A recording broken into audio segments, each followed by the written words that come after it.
오늘 우리 어디 할 거냐면요. 다니엘서 할 거예요. 다니엘서 하는데요. 그죠? 오늘 다니엘서 하는 거 맞죠?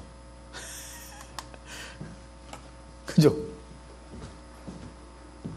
다니엘서 맞는 줄 알고 있어요.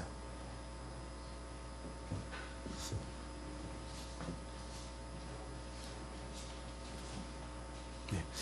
다니엘서를 볼 텐데요. 다니엘서는 이제 대선지서 세 번째 돼요. 네 번째네요. 이사야, 예레미야, 에스겔, 다니엘. 정말 많이 왔어요. 이 다니엘서 쉬워요. 제가 지금 월요일부터 안양대에서 아이들하고 하잖아요. 아이들이 아직 신학대학 1학년, 2학년, 3학년, 4학년 많이 알까요? 제가 생각해보면 그 나이 때 저 아무것도 몰랐어요.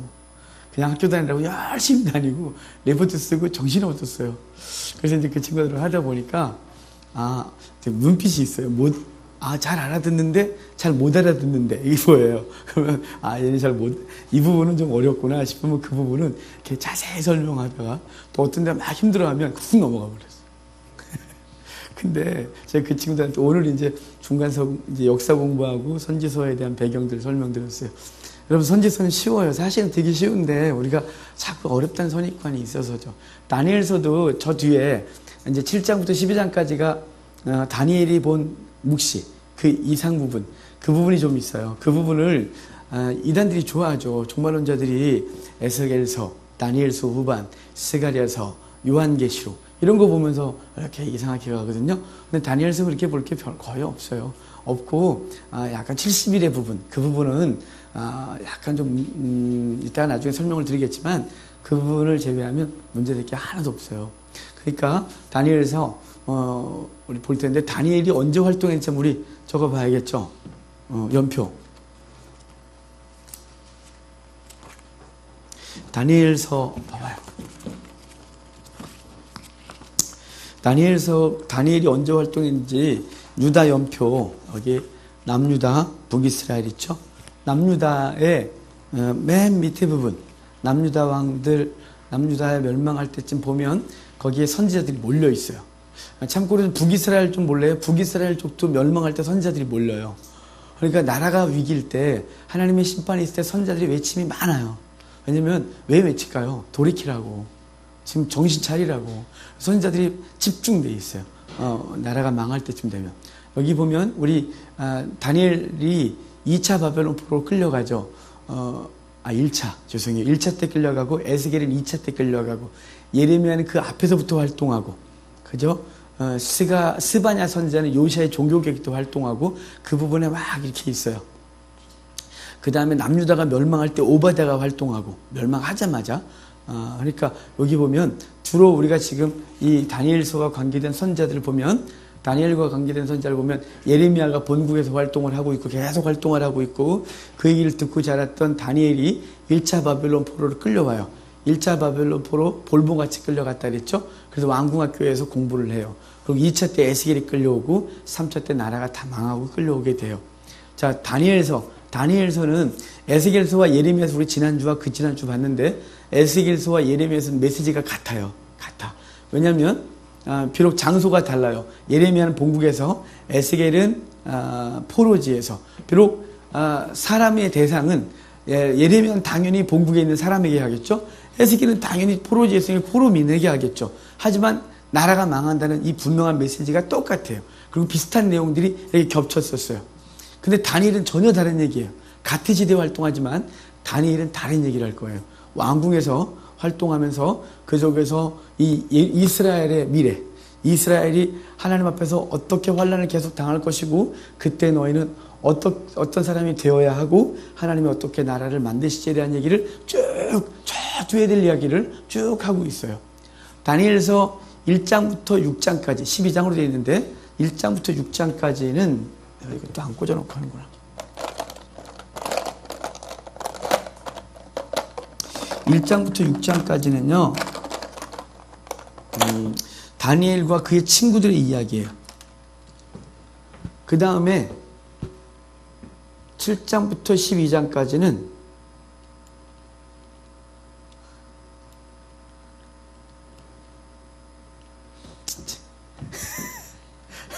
멋있게 좀 해보려고 했더니 이거 원래 문제가 없는 건데 이러는데.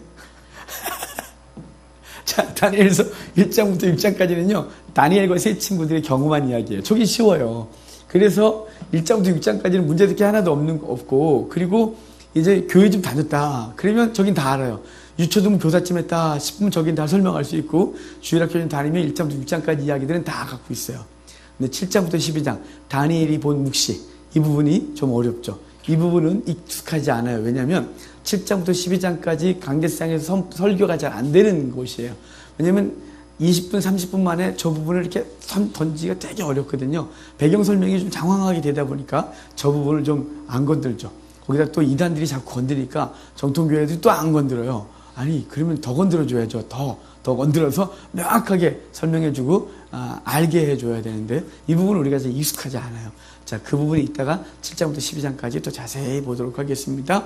지금은 이제 1장부터 6장까지 이야기를 봐야 되겠죠. 1장부터 6장까지 1장 보면 이래요. 다니엘이 바벨론으로 끌려가죠. 자, 아수르, 바벨론 그리고 페르시아의 통치 방식이 있어요. 이 통치 방식에 따라서 통치 방식 때문에 이 성경의 이야기들이 진행되는 거예요. 아수르 먼저 보면 아수르의 통치 방식은 점령을 하면 점령국 백성들을 다 혼혈로 만들었어요. 그러니까 A국과 B국을 점령했으면 A국과 B국에서 사람들을 이렇게 확 섞어버렸어요. 그래서 혼혈을 만들어서 독립을 못 꿈꾸게 했어요. 굉장히 잔인한 정책을 폈죠. 거기도 공포정치로 점령을 하고 또는 자기들의 대항을 하면 잔인하게 죽였어요. 아주 무섭게 했어요. 그 다음에 바벨론의 통치 방식이 있어요. 바벨론은 정복을 하면 일단 사람에 대해선 정복지에서 똑똑하고 그리고 귀족의 자녀들을 데려다가 훈련 재교육시켜서 바벨론의 다른 도들로 보내서 관리로 임명을 했어요. 그리고 도시는 재건을 못하게 했어요. 그러니까 예루살렘이 바벨론에게 멸망을 당하잖아요. 완전히 부서짐을 당하는데 바벨론이 부순 도시, 그러니까 함락한 도시는 절대로 못 건들게 했어요.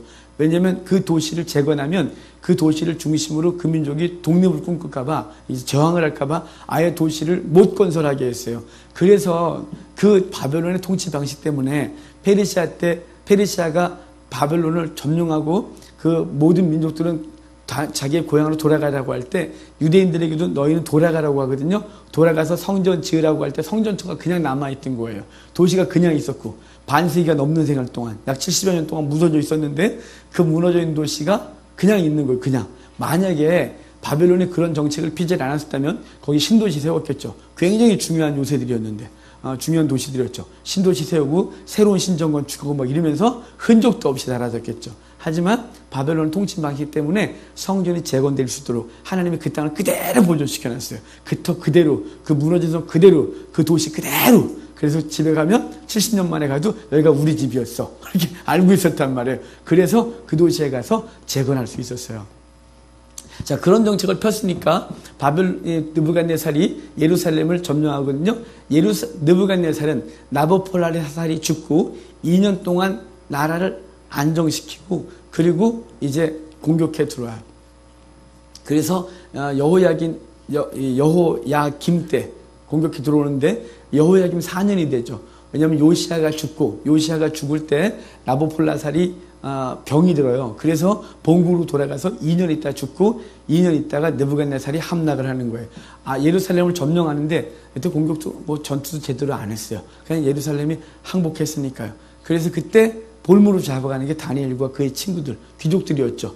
끌려가서 왕궁학교에 입학을 하는데 이 바벨론의 통치 방식대로 여기서 교육시켜서 이제 지방관리로 임명할 거란 말이에요. 그런데 여기에 3년 과정이에요. 거기 잘 보면 3년 동안 훈련을 시켜서 그 훈련 받은 대로 이제 갈 건데 다니엘과 그의 친구들이 공부를 하다가 다니엘이 음식 때문에 문제가 생기죠. 왜냐하면 음식을 거부해요. 고기를 특별히 거부하는데 여기 채식주의자들이 봐라. 육식하면 몸이 안 좋고 채식하면 몸이 좋아지잖아. 여기서 그런 얘기하는 게 아니에요. 그러지 말고 그냥 과학 얘기하시면 돼요. 육식은 어떻고 채식은 어떻고 성경 얘기하지 말고. 여기 그런 얘기할 때가 아니에요. 다니엘이 왕궁학교 입학을 해서 음식을 먹는데 왜 음식을 거부하냐면 고대 때는 뭐 그 왕궁에서 먹는 음식은 다 신전에 들어졌다가 나왔어요. 신전을 통해서 나온단 말이에요. 그러니까 이 왕궁에서 먹는 음식은 다 신에게 들어졌다가 나온 거라서 고대 때는 이 신전에서 나온 음식을 먹으면 우상숭배에 동참한 것으로 여기는 문화가 있었기 때문에 다니엘과 그의 친구들이 믿음을 지키기 위해서 그 음식으로 자신의 영혼을 더럽힐 수 없다라는 이 결단을 하고 환관장에게 나아가서 부탁을 하는데 환관장이 허락을 안 해요. 다시 사람들이 생각하기를 고기를 안 먹으면 얼굴이 안 좋아질 거라고 생각했단 말이죠. 고기를 먹어야지. 네 얼굴이 안 좋아지면 그 왕이 내 재산이 이상해졌어? 그래서 관리자 못 날아갈 수 있다 이 말이죠. 자기 안 된대요. 근데 오늘 제가 실수를 했었어요. 우리 학생들하고 이제 공부를 하고 밥을 먹다가 우리 이제 저하고 앞면에 있는 그 자매가 있어서 얘기를 하는데 걔가 얼굴이 검해졌어요. 그래서 너 어디 아프니? 그랬더니 왜요? 너 얼굴이 검해졌어. 너 간이 안 좋은 것 같아. 얘가 여자가 그래요.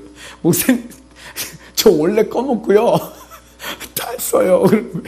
민망해 죽는 줄 알았어요. 한 10분 정도 걔 때문에 애들이 막 웃고 나 이제 뭐지? 화이트닝 해야 된다는 둥, 한 거 바르겠다는 둥. 아니야, 그게 아니라, 그냥, 네 건강이 안 좋아 보였어. 너 어제 아파서 못 나왔었잖아. 막 그때. 그런 실수 안 하거든요. 웬만하면 여자를 보면 무조건 안 이뻐도, 너 이뻐졌다. 막 이러는데, 왜 오늘 해필이면 제가 쓸데없는 소리 해갖고, 걔 상처받았을까봐 제가 밥 먹는 내내 미안했어요. 괜히 쓸데없는 소리 해갖고. 걔가 어제 아파서 안 와서 그랬다니까요. 그러니까, 얼굴이 안 좋아 보이면 자기 모가지 날아간대요. 안 된대요. 근데 다니엘이 뜻을 굽히질 않아요. 뜻을 정하고 다시 자기 담당자한테 가서 다시 말해요. 저기 나 못 먹겠다. 그랬더니 안 된대요. 또 똑같죠? 그래서 열흘만 기간을 정하고 테스트해봐달라. 테스트해봐달라. 그 다음에 내 얼굴이 안 좋아지면 우리들 얼굴이 영 아니다. 꺼치해주고 그러면 그때 다시 먹이면 되잖냐. 제발 좀 부탁한다. 그래서 열흘을 허락받아요. 열흘을 허락받았는데 정말 얼굴이 훨씬 좋아졌죠. 누가 또 그러더라고요. 고기를 안 먹어서 여기서 부패한 게 빠져나서 얼굴이 나쁜 게 빠져나가서 그랬다고. 제발 여기서 그런 얘기 좀 하지 않았으면 좋겠어요. 하나님의 은혜로 믿음의 결단을 보인 그들에게 정말 환한 얼굴빛을 주셨겠죠. 그래서 환관장이 허락을 하게 되고 이제 그들이 뜻을 정하고 그리고 계속해서 이제 우상의 음식으로 자기를 더럽히지 않게 되는 거예요. 여러분 세상과 타협하면 안 돼요. 맨 처음에 타협하잖아요. 끝까지 가요. 끝까지. 맨 처음에 결단을 딱 하면요. 맨 처음엔 어렵지만 나중엔 인정하게 되거든요. 제가 군대에 있을 때 교회 가는 게 얼마나 어려운지 알아요? 교회 첫 번째 가자면 안 보내주는 거 있죠. 그럼 제가 또 고집이 있어갖고 제가 하나님 앞에 서원하고 갔거든요. 군대 가서 절대로 예배를 안 빠질 거고 술, 담배를 안 먹겠습니다. 이러고 갔거든요. 근데 첫 번째부터 자대 갔더니 교회를 못 가게 하는 거예요. 뭐 어쩌다 저쩌다 그래갖고 제가 있겠어요? 안 돼서 맨 위까지 갔죠. 사령한테, 장교한테까지 나 가야 됩니다.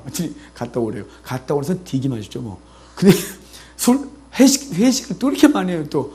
센 부대래 갖고. 그게 회식 맨날 하니까 맨날 술만 맘먹는다고 맨날 연대장이 훈련 딱 맞추면 술 딱 따는데 술도 안 받아요, 제가. 이거 다 안 받아, 이렇게. 그러니까 막 난리 났잖아요. 부대장들이 막, 받아. 저 죽어도 안 받았어요. 초기 힘들었어요. 근데 어떻게 된지 아세요? 나중에는 예배 때가 되잖아요. 황교안, 교회 가! 딱 이렇게, 곧바로. 저 말고 다른 애 하나 있었어요. 제 밑에, 제가 워낙 힘들었어갖고, 4학년 졸업하고 온 애가 있었어요, 신학대학교. 내가, 보니까 이력서가 신학대학교 졸업했어요. 너 교회 가자. 그래갖고, 걔를 맨날 챙기고 다녔어요. 근데 그놈이, 작업이 있을 때는 교회 오고, 축구하는 날은 교회를 안 해요. 얘가 축구를 좋아해갖고. 야, 교회 가야지. 저기 핑계대고 안 나, 이놈이. 진짜. 그런데 나중에 어떻게 되는 줄 알아요? 걔가 교회 가려고 그러면 다른 고참들이 너 가지 마. 근데 제가 챙길 수가 없는 거예요. 왜냐면 얘가 항상 지 선택해서 했잖아요. 먹을 거 다 먹고 해. 교회도 그래. 얘는 제가 챙길 수가 없었어요. 근데 다른 애 하나 있었어요. 조모모라고. 이게 혹시 방송에 조모모라는데 걔는 일반 평신도였는데 걔는 죽으라고 따라오는 거예요. 그래서 나중에 제가 그 대대군종이라고, 대대군종은 군종도 안 해요. 자기 일 거 다 하고 예배 때만 이제 사람을 데리고 다니는 건데 제가 끝나면서 걔를 줬어요. 신학대학 출신 말고. 네가 군종해. 그래서 걔가 군종했어요. 또 왜냐면 넘겨주고 목사님도 인정을 하니까 그 친구가 열심히 저 따라 새벽 기도도 오죠. 저 때문에 모든 거 다 따라오죠. 맞아도 저 따라오죠. 그러니까 이렇게 열심히 했어요. 그러면 믿음을 딱 지키면 초기엔 어렵지만 나중에 다 인정하는 거예요. 다니엘과 그의 친구들이 믿음을 굽히지 않아요. 뜻을 굽히지 않고 계속 하겠다고 했어요. 결국은 하나님이 그것을 허락받게 하시고 그들을 하나님이 은혜를 주시죠. 그러고 나서 1년이 지나요. 1년이 지나고 이제 원래 3년 과정인데 왜 제가 1년 지났다 그러냐면 2장을 보면 이래요. 2장에 느부갓네살 2년에 느부갓네살이 꿈을 꾸고 그것을 해석하는 게 다니엘과 그의 친구들이거든요. 원래 3년 과정이라 그랬잖아요. 1장에 보면 느부갓네살 원년에 끌려갔다 그래요.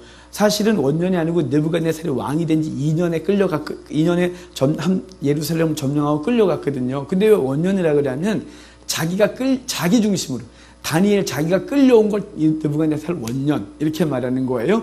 근데 3년 과정인데 1년 만에 속성 졸업을 해요. 근데 지식을 테스트 받았는데 다른 사람보다 다니엘과 그의 친구들이 지식이 10배가 더했더라 이렇게 말하거든요. 그래서 다니엘의 학습법 뭐 이런 거 나오잖아요.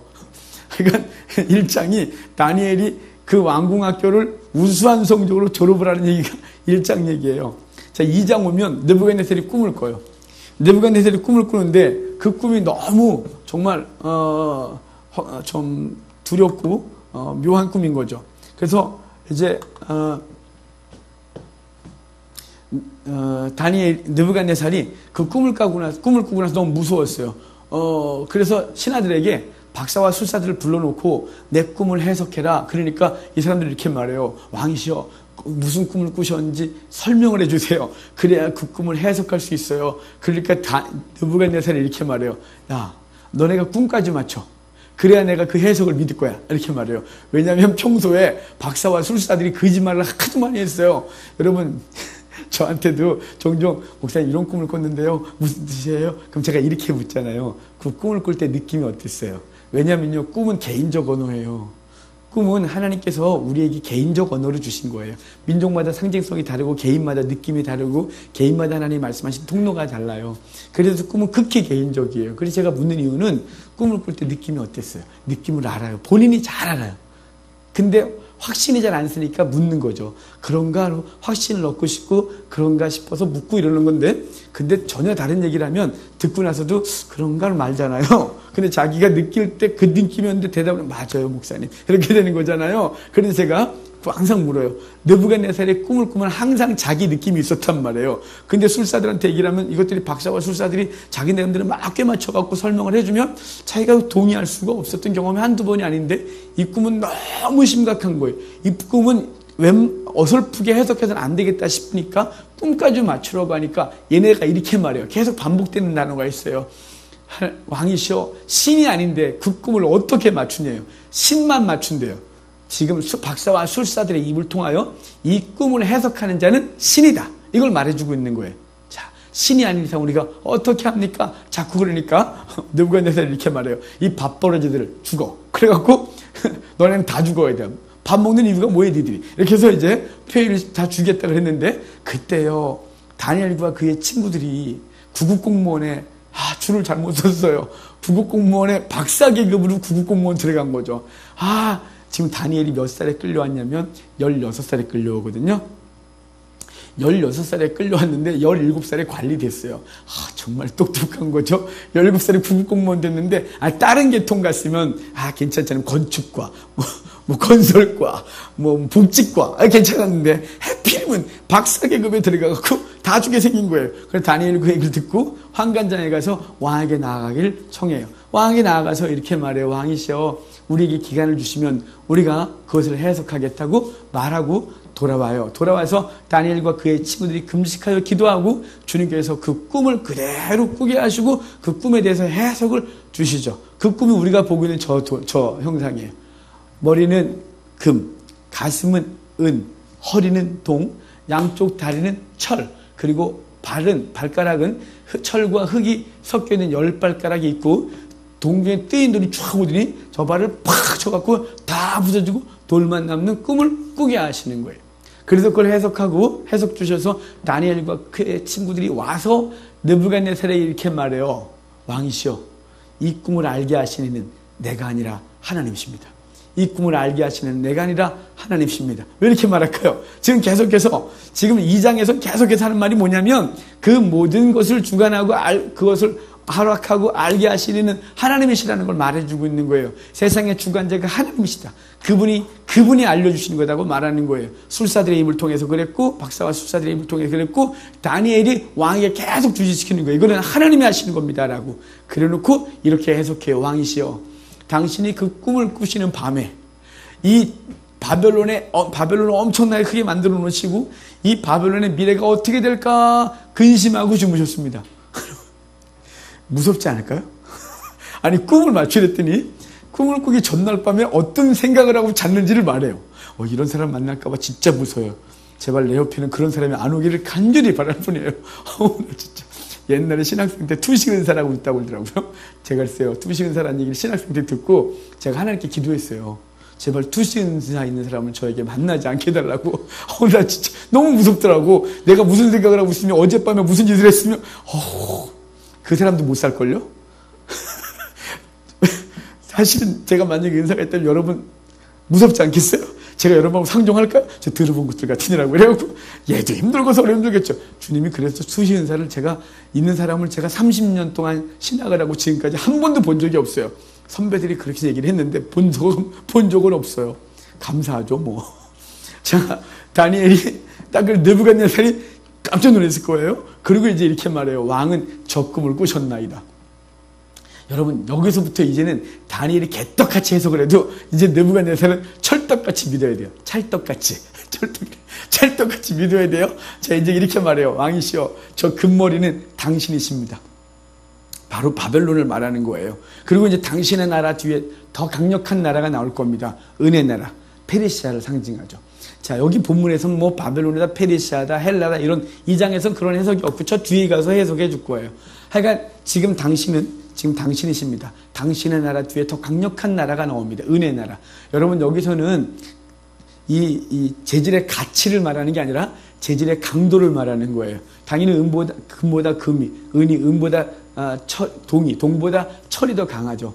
가치야 더 떨어지지만 그런데 지금 강도를 말하는 거예요. 당신보다 더 강력한 나라가 올 거고, 은나라 뒤에는 동의 나라가 올 거고, 동의 나라 뒤에는 이제 철의 나라, 그리고 저 뒤에 뜨인 돌, 바로 그리스도의 나라에 대한 얘기를 이렇게 해주는 거죠. 그랬더니 느부갓네살이 그 해석을 듣고 그 앞에 바싹 엎드리고 이제 그에게 이렇게 말해요.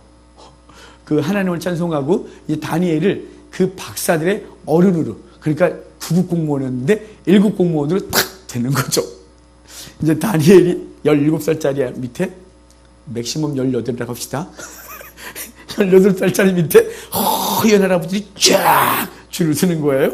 그랬더니 다니엘이 이렇게 말해요. 왕이시여, 그걸 저 혼자 한 게 아니라 쟤네들도 같이 했는데요. 그랬더니 걔네들 너는 5급 공무원. 그래서 지방관리로 파견되는 게 2장 얘기예요. 자, 3장으로 넘어갈까요? 3장에 보면 두랍형제에다 금진상을 세워요. 느부갓네살이 두랍형제에다 금진상을 세우고 전국에 있는 모든 관리들을 다 불러 모아요. 불러 모으고 이렇게 말해요. 이제 여러 악기를 한꺼번에 쫙 불 텐데 그 악기 소리 듣거든 그 금신상에게 다 절하라고 시켜요. 만약에 절하지 아니하면 풀무불에 던져놓겠다고 엄포를 하고, 그리고 막 악기를 연주했는데 다 엎드려갖고 엉덩이가 하늘로 딱 올라갔는데 3명이 저기서 딱 버티고 서 있어요. 그래서 불러요. 불러보니까 얘네 얼마 전에 퇴치된 애들이에요. 5급 공무원으로. 그리고 너네 못 들었구나. 다시 하자. 해. 했더니 얘네 그래. 안 한대요. 전국에서 올라온 관리들 앞에서 느부갓네살이 새파란 애들한테 망신을 당하고 있는 거예요. 그래서 해. 어느 누구도 내 손에서 건진 자가 없어. 그랬더니 그리 아니할지라도 안 해요. 그런 거죠. 열받았잖아요. 그래서 평소보다 7배를 뜨겁게 해서 집어넣으라 그러는데 집어넣던 애들이 다 죽어요. 그리고 쟤네 3명 집어넣는데 3명 넣는데 4명이 돌아다녀요. 그러니까 느부갓네살이 바깥에서 놀래갖고 이렇게 말해요. 쟤네 왜 안 죽어? 이렇게 말이 되잖아요. 근데 이렇게 말해요. 야, 우리가 3명 안 넣냐? 왜 4명이 돌아다녀? 이렇게 말하는 거죠. 저는 안 죽은 게 더 신기할 것 같은데 4명 돌아다닌다고 신기해갖고 야, 나와봐. 그러니까 4명이었는데 3명만 딱 나와요. 1명이 사라졌어요. 그럼 신학자들은 구약에 성육신하신 그리스도를 2군데서 봐요. 하나는 아브라함에게 찾아왔던 3명의 천사, 이삭을 주겠다고 했었던 창세기 18장에 보면 이제 17장에 아브라함이 할례를 행하고 그 다음에 18장에 오면 이제 3명의 천사가 아브라함의 집에 와서 내년 이맘때에 아들이 있을 것이다 라고 해서 말해주고 가는 장면이 있는데, 그때 3명이 왔다가 그 소돔과 고모라라고 했을 때 2명만 갔거든요. 그 한 사람, 사라진 한 명의 천사를 성육신하신 그리스도다 이렇게 보고, 여기 다니엘의 3 친구들이 불못불에 들어가서 불 속에서 고난을 받을 때 그때 그리스도가 그 안에 함께 계셨다라고 보는 거예요. 성육신하신 그리스도가 그 안에 있었다 이렇게 보는 거죠. 어찌됐거나 3명의 천사가 나왔는데 불 냄새도 안 나는 거예요. 끄시지도 않고. 그래서 느부갓네살이 여호와 하나님을 찬송하고 전국에서 올라온 모든 관리들에게 이렇게 선포하는 거죠. 여호와를 찬송하라고. 그분의 이름을 망령되면 다 그냥 쓰레기, 화장터로 삼겠다라고. 화장실 변소를 삼겠다 그러고, 그러니까 하나님을 찬송하라 그러고 다 끝나요. 여러분, 이 3명의 믿음 때문에 전국에서 올라온 모든 관리들, 바벨론 전 영역에서 온 모든 인종과 관리들이 하나님을 알게 되는 거죠. 여호와 하나님 대단한데 이랬겠죠? 근데 꼭 사람들이 물어요. 다니엘은 했나요? 그리고 다니엘은 저를 했나요? 그럼 다니엘은 안 했죠. 그럼 어떻게 안 했나요? 아파서 집에 있었나요? 출근 안 했나요? 별 얘기도 안 했는데 본문에 힌트가 있어요. 본문 3장 초반에 보면 이래요. 지방의 관리들이요. 지금 이 행사는 뭐냐면, 지금 느부갓네살에게 충성맹세 의식을 하게 하는 거예요. 지금 바벨론이 아수르를 점령하고 급하게 바벨론이 아수르 모든 영역을 다 먹어버렸거든요. 그동안 바벨론이 먹기 전에 그들이 아수르의 신하들이었고 아수르의 왕을 섬겼어요. 그랬던 그들이 이제 바벨론이 점령하고 나서, 그러고 나서 그 모든 관리들에게 느부갓네살에게 충성을 하도록 충성맹세를 시켜야 되는데, 충성맹세를 서약하고 뭐 이거 지장 찍는 것보다 더 강력한 게 뭐냐면, 여러분 지장 그까짓 거 못 찍겠어요? 찍지, 사인하지 뭐. 그런데 뭘 못하냐면 종교를 잘 못 바꿔요. 여러분, 우리가 좀 바꾸겠어요? 또 바꾼다 그러지 마요 또. 우리 못 바꿔요 여러분. 신앙은 못 바꾸는 거예요. 차라리 목숨을 내놓는 거죠. 그래서 다니엘의 친구들이 내가 니한테 충성 안 해. 나는 하나님을 버리면서까지 충성을 못하지 라고 버틴 거예요. 그가 그 나라의 관리였지만. 그래서 느부갓네살이 뭐 하는 거냐면, 니네들이 신을 버릴 정도로 신을 버리고 이 나라는 신에게 절한다면 내가 충성을 믿을게. 이렇게 해서 충성맹세 의식을 하고 있는 거예요. 그래서 이 친구들은 안 하고 있는 거고. 그러면 왜 다니엘은 안 했냐? 아니, 지방관리들하니까요. 지금 왕 옆에 있는 신하들은 다 그 충성이 확인된 사람들인 거예요. 이들이 이걸 주관하고 있는 거예요. 그러니까 그걸 주관하는 사람들은 다니엘도 있는 거죠.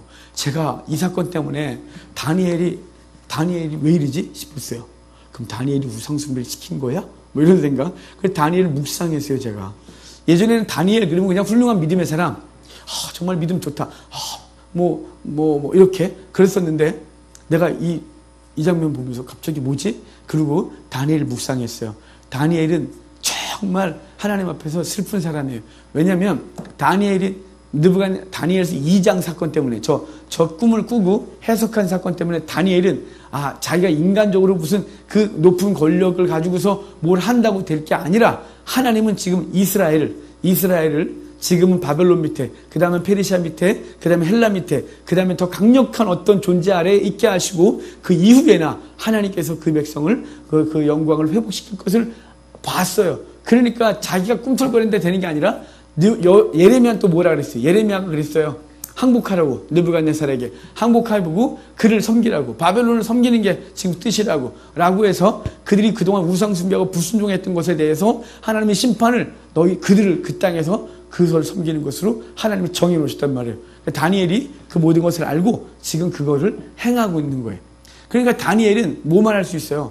다니엘이 뭔가 할 수 있는 게 아무것도 없고, 다니엘이 할 수 있는 건 유일하게 기도밖에 없는 거죠. 그 민족을 위해 기도, 정말 눈물의 기도밖에 할 수 없는 거예요. 그리고 다니엘은 자기 손으로 그 민족을 때릴 수밖에 없는 거죠. 하나님이 때리는 그 소채찍을 지가 들고 때려야 되니까 다니엘은 얼마나 슬플까요? 그 다니엘 딱 묵상을 해서 다니엘이 너무 안 된 거죠. 나중에 폭동이 일어나요. 포로지에서.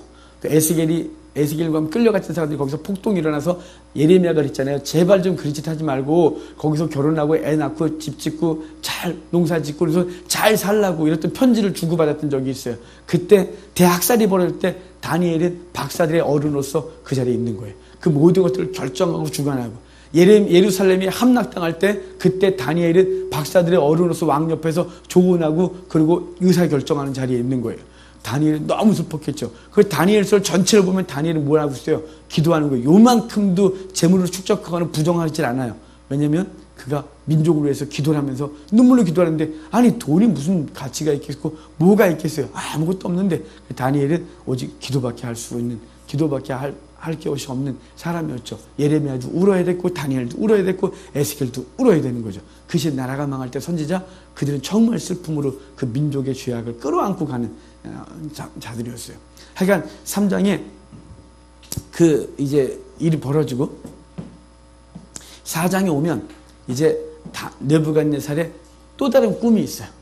느부갓네살이 꿈을 꾸는데 이번에 큰 나무를 꿈을 꾸는 거죠. 큰 나무가 있고 그 다음에 새들이 와서 깃들고 그 안에 사람들과 짐승들이 와서 확 쉼을 얻고 꿀을 얻고 막 그러는데 갑자기 하늘에서 한 순찰자가 쫙 나오더니 도끼가 나와갖고 나무를 팍 부셔갖고 나무가 푹 쓰러지는 거죠. 그리고 그루터기만 떨렁 남는 꿈을 꾸는 거예요. 너무 깜짝 놀라갖고 뻘떡 일어나요. 그러고서 다니엘에게 물어요. 다니엘 이 꿈은 대체 뭐예요? 그러니까 다니엘이 해석을 해줘요.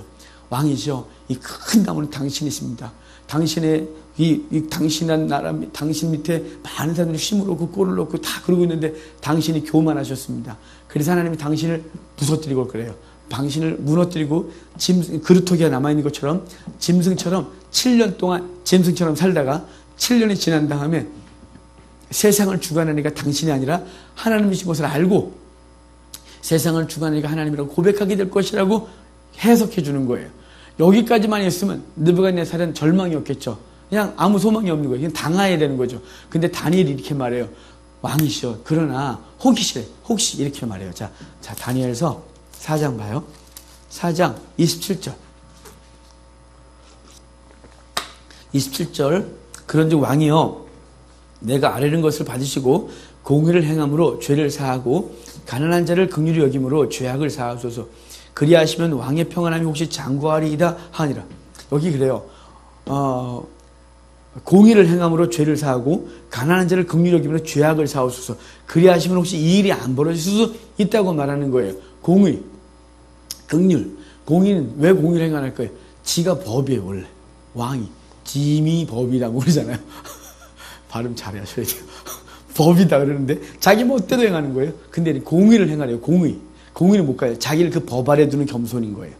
자기가 법을 주관하거나 법을 만들거나 법 위에 있는 자가 아니라 법 아래 공의롭게 행하고 그리고 가난한 자를 긍휼히 여기래요. 그것은 바로 교만하면 가난한 자들이 안 보여요.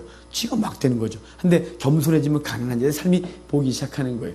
바로 겸손이 뭐냐? 공의를 행하고 가난한 자를 긍휼히 여기는 게 겸손인 거죠. 그렇지 아니하고 교만은 그 반대것이 되는 거예요. 당신이 교만하다 이 말이에요. 그렇게 하면 혹시 하나님이 이 일을 행하지 않을 수 있습니다. 그러고 나서 얼마가 걸리냐면 12달 후에 자 그 다음에 몇 절 보냐면요 29절에 12달이 지난 후에 그렇죠? 12달이 지난 후에 느부갓네살이 성위를 거느린 거예요. 이렇게 바벨론 성이 어마어마했거든요. 느부갓네살이 만든 7대 세계 7대 불가사의 중에 하나 공중정화. 그 자기 부인 아미티스를 해서 산 하나 만들어 줬잖아요. 온갖 식물과 꽃을 짓고 폭포수를 만들어서 산을 만들어 줬어요. 제가 항상 그러는데 사랑하는 여인을 위해서 이 정도는 해줘야 되는 너는 만들어 줬니? 못 해줬어요. 이 다음에 늙으면 산에 가 살라 그래요. 은퇴하면 이제 그만해라. 하나님이 이제 그러면 늙어갖고 힘없으면 가자. 그래서 아예 산 속에 살 거예요. 제가 산을 만들어주지 못하고 그 정도면 됐죠. 뭐. 이 정도는 돼야죠. 그러면서 바벨론 성의 기록에 의하면 사방이 20km씩이었대요. 20km. 약 20km씩 되는 이 엄청난 성 위를 걸리면서 그 엄청난 도시, 이 지구라트들이 팍 서 있는 그 도시를 보면서 스스로 대단해, 난 대단해 막 이러고 있는데 하나님이 뭐가 대단해? 이러면 막 퍽 쳐갖고 짐승되는 거예요. 정신병이 있어요. 이거 자기가 짐승같이 생각한대요. 난 뱀이야, 뱀처럼 기억하고 난 사자야 그러고 막 그런대요. 그런데 이 병의 특징은요 어느 날 되면 돌아온대요. 지정신이. 그러니까 느부갓네살이 7년 동안 난 짐승이라네. 막 이러고 돌아다니면 신하들이 왕이시여 막 그랬겠죠. 막 그랬는데 7년이 지난 후에 돌아와요. 지정신이. 그래놓고 이렇게 말해요. 세상을 주관하는 이가 하나님이시라고. 이렇게 고백하는 거예요. 근데 여러분, 다니엘서 4장은 다니엘의 1인칭 시점, 느부갓네살이 3인칭이 아니라 느부갓네살의 1인칭, 느부갓네살의 입장에 쓴 거예요. 나 느부갓네살은. 딴 데는요, 다니엘이 느부갓네살은 이렇게 말하고 있어요. 느부갓네살에게 뭐 이렇게. 근데 여기는 나 느부갓네살은. 이렇게 말해요. 이거 4장은 느부갓네살의 간증이에요. 내가 이것을 말하고 싶어 죽겠대요. 4장 초반에 보면 내가 이것을 말하지 않을 수 없노라. 내가 이것을 말하고 싶어서 내가 말하노라. 막 이러면서 말해요. 하나님의 역사를 내가 말하고 싶어. 이렇게 막 그 간증을 하는 거예요. 그러면서 그 꿈 얘기하고 결국은 세상을 주관하는 이가 내가 아니라 하나님이시다. 라고 고백하게 되는 거죠. 그러니까 왜 하나님이 근데 짐승처럼 살게 했을까요? 다른 것도 많은데. 사람들이 생각하기를 인간은 만물의 영장, 짐승은 저 바닥에 있는 거잖아요. 네가 신의 위치에 있는 거야? 아니지, 닌 저 바닥이야. 그리고 짐승 되게 하신 거예요. 그것도 7년 동안이나. 니는 아무것도 아니야. 라고 한 것이죠. 그래서 그가 이제 거기서 돌이키고 거기서 회복되고 나서 세상을 주관하는 이가 하나님이다. 이렇게 고백하는 거예요. 여러분, 우리가 뭘 하다 보면 다 잘 될 때가 있어요. 맘만 먹으면 되는 때가 있어요. 그때가 진짜 무서운 거예요.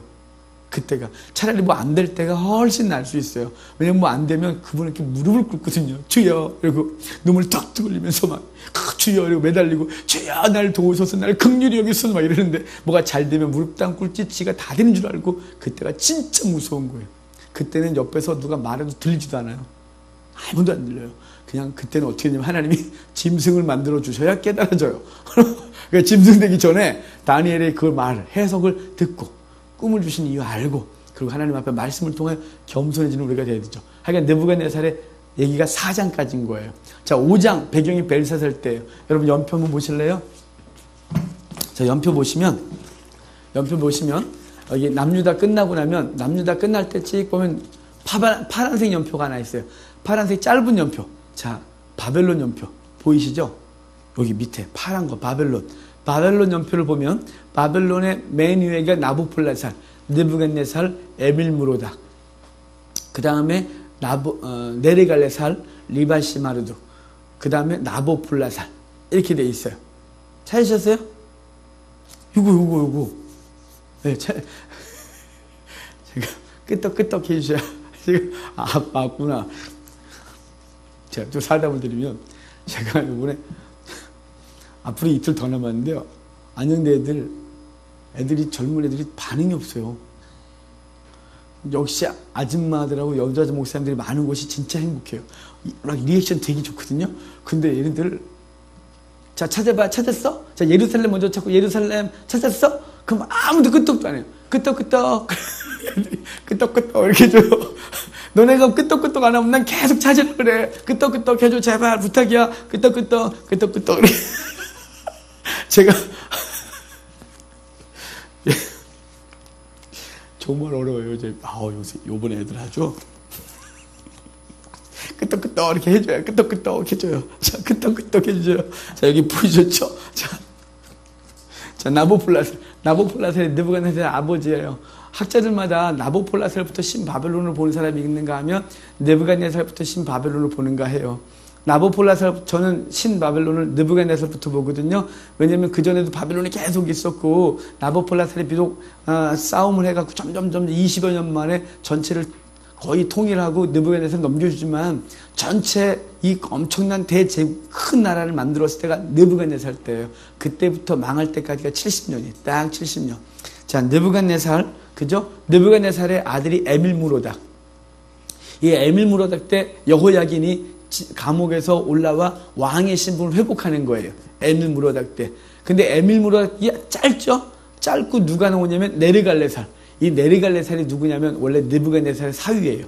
느부갓네살의 사위였는데 그리고 당연히 여기 처남이죠. 에밀무로닥의 처남. 근데 네르갈레살이 에밀무로닥을 죽이고 지가 왕위를 차지해요. 이 네르갈레살이.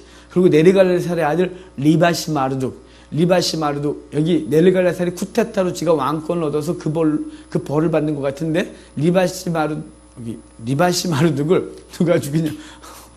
누가 죽이냐면 여기 나보니두스가 죽이고 왕위를 차지해요.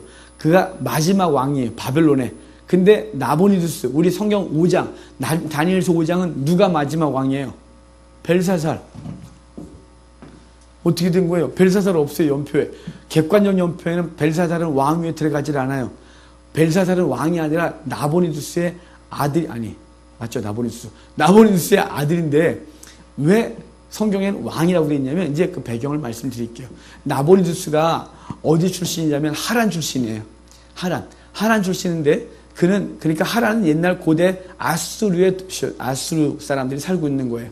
아수르의 후손인 거죠. 근데 아수르의 후손인데 아수르 사람이 그러니까 바벨론 사람을 죽이고 자기가 왕위를 차지한 거예요. 근데 나보니두스의 엄마가 누구냐면 바로 신신의 여사제였어요. 신신은 이 신발장 아니고요. 내가 그걸 묻혀주겠다. 이 신발장 신이 아니고 초승달 신을 신신이라고 그랬어요. 신신. 그러니까 초승달을 신을 섬기는데 그 신을 섬기는 여사제가 나보니두스의 엄마였어요. 그러니까 엄마가 여사제니까 그 아들의 신앙이 좋겠죠. 가끔은 엄마가 신앙이 좋아도 자식이 안 좋은 애들이 있긴 하지만 여기 나보니두스는 신앙이 진짜 좋았어요. 그래서 그 나보니두스가 나라를 차지하고 나서 종교를 뭐로 바꾸냐면 당시 바벨론의 신은 마르둑이었어요. 말뚝. 그런데 이 말뚝 아니고요. 마르둑인데 마르둑이 어떻게 생겼냐면 이렇게 생겼어요. 길고 이렇게 돼 있어요. 이렇게 생겼어요. 얘가 여기는 용, 여기까지는 용이에요. 용. 그리고 여기부터가 뱀이에요. 이 뱀이 다리가 달렸어요. 용. 그래서 제가 이렇게 말하죠. 마르둑은 용두삼이. 마르둑은 바벨론의 신은 용두삼이에요. 말둑 원래. 그런데 나보니두스가 나라를 차지하고 신신의 신앙인이었으니까 나라를 주신을 바꿔버려요. 말뚝을 패하고 그리고 신신을 주신으로 딱 섬기면서 마르둑 제사장들을 다 폐위시키죠. 그리고 마르둑의 축제를 다 없애버려요. 마르둑의 축제를. 그리고 신신의 모든 것들로 다 바꿔버리죠. 나보니두스가. 그래놓고 나보니두스는 나라를 차지하고 건강도 자기가 안 좋고 신앙이 좋은 사람이니까 정치엔 관심이 별로 없어요. 그리고 자기 아들에게 벨사살에게 야 네가 중앙에 통치해. 그리고 나보니두스는 지금의 사우디아라비아 상부를 가서 신신을 섬기면서 사우디아라비아 쪽 아라비아 정복을 계획하고 있었어요. 그런 상황에서 우리가 공부 이미 했지만 바벨론이 페르시아가 메디아 먹고 리디아 먹고 바벨론 먹으러 들어와 있는 거예요. 그래서 바벨론 먹으러 들어와서 바벨론을 포위하고 있는 때가 배경이 되는 게 다니엘서 5장이에요. 다니엘서 5장은 지금 페르시아가 바벨론을 포위하고 있는 거죠. 우리 야사에는 페르시아의 고레스가 유프라테스를 건너면서 말 한 마리 잃어버렸고 그 말 한 마리 죽은 것 때문에 유프라테스 강을 360갈래로 갈라 그래서 180갈래로 가리게 되어 있고 이 뚝을 딱 트면서 물이 쫙 사막으로 빠져나가고 하루로 내려오던 물이 없어지면서 바벨론을 감싸던 해자가 샥 낮아져요. 그러면서 이 수문이 드러나서 이렇게 들어와서 점령한 거로 되어 있어요. 야사가. 그럼 정사 말씀드릴게요. 정사는 이것과 믹싱이 좀 되는데 이래요. 정사는 조금 아까 말했던 여기 본문을 좀 이따 정사하고 본문 5장 얘기 드릴게요. 순서가 좀 바뀐 것 같긴 한데 그러니까 얘네들이 이렇게 수문을 통해 들어오는데 누가 사실은 다 문을 적극적으로 열어주냐면 누가 열어주냐면 바로 말뚝의 사제들이 열어줘요. 자, 입장 바꿔봅시다. 제가 우리 이제 기독교 우리 목사하고 다 이제 사역자라고 합시다. 그런데 갑자기 이 나라가 이슬람화가 딱 돼갖고 이제 이 나라 공식 종교 이슬람이야. 기독교 다 폐위시키고 십자가 띄고 초승달 달고 목사 니그들 이제 그래도 성경 좀 아니까 니네 이슬람의 사제 갑자기 걔네들 목사 말고 있는데 그거 돼 막 이랬어요. 그리고 그만해 그랬어요. 그럼 우리가 밥줄 우리 또 사제라네 삼아줘서 고마워요. 이맘으로 삼아줘서 고마워요. 그리고 그럴까요? 그런다고 가면 안 돼요. 지금 그래놓고 이제 우리는 폐위돼 이제 밀렸으니까 그러면 이제 다시 기독교의 부흥을 꿈꾸면서 하나님 앞에 무릎 꿇어 기도할 뿐만 아니라 약간 좀 적극적인 사람들은 뭐 다시 정치적으로 뭔가를 엎으려고 그러겠죠. 근데 우리의 힘은 없으니까 외세를 끌어들여야 안 되겠어요. 외세 끌어들이는 거죠. 그래서 말뚝 제사장들이 누구하고 내통을 하냐면 고레스와 내통을 해요. 그래서 우리가 문 다 열 테니까 당신이 나라를 차지하면 말뚝 신앙을 인정해달라고 말을 해요. 그래서 이제 그들이 들어왔을 때 내성을 다 열어요. 다. 말뚝 제사장들이. 그래서 거의 피도 안 흘리고 바벨론에 아무리 그래도 외성이 뚫려도 내성에 어마어마한 군사가 있었기 때문에 엄청난 피를 흘렸어야 되는데 그러지 않고 쑥 들어와서 그날 벨사살과 그의 후손, 그의 왕족들 그리고 몇만 명 죽고 바벨론에 불안 안 나고 그대로 페르시아의 속국이 되게 되는 게 이 사건이란 말이에요. 자, 5장을 좀 먼저 보고 더 설명을 드리면 5장에 이래요. 벨사살이 사람들을 모아놓고 잔치를 벌여요. 여러분 지금 배경이 어떻다고요? 바깥에 페르시아 군대가 바벨론 성을 포위하고 있다고요. 함락시키려고. 근데 잔치가 되겠어요? 어느 미친 왕이 그래 이 전투 중에 잔치를 벌여요. 이거는 그냥 먹고 마시는 잔치가 아니라 아까 그랬잖아요. 말뚝신앙을 말뚝신앙을 없애버렸다고. 말뚝의 축제를 다 없애버렸어요. 그런데 이 페르시아가 딱 포위를 하니까 민심이 요동했어요. 봐봐.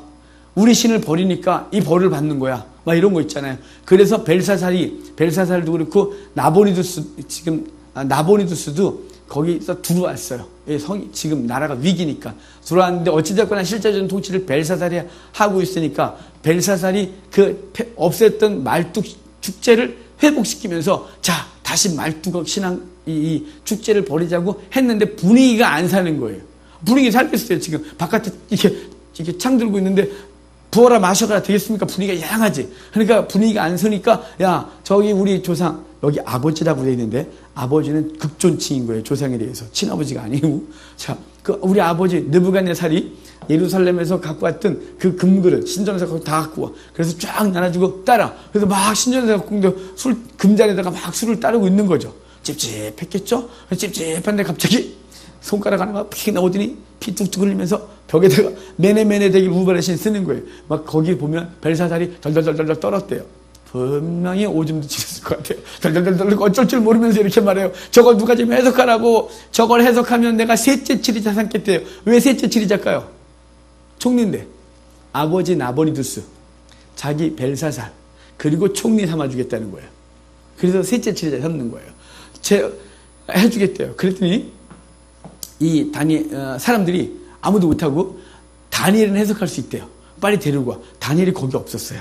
다니엘이 집에서 쉬셨어요.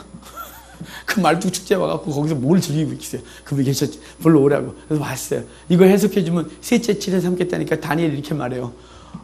야, 셋째 치자 삼든지 말든지 네 맘대로 하고 내가 해석을 해줄게. 메네메네 되길 우바르신 너를 달아보고 달아봤는데 네가 가볍대. 그래서 하나님 너를 심판하신대. 그랬더니 벨사살 뱉은 말은 책임을 져요.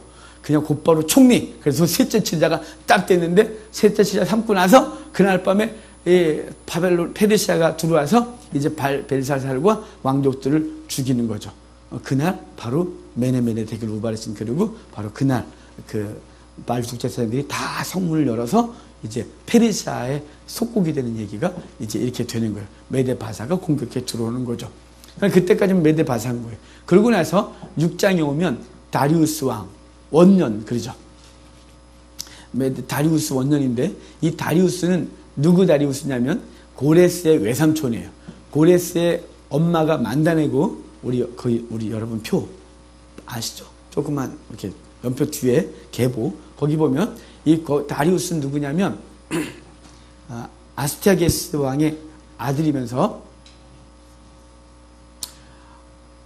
고레스의 엄마 만다네의 오빠 그러니까 외삼촌이에요. 고레스가 메디아를 맡고 나서 자기 외할아버지는 유배를 시키고 아스티아게스 왕은 그리고 자기 외삼촌을 메디아 페르시아의 왕으로 세워요. 그리고 그가 지금 여기 들어와 있는 거예요.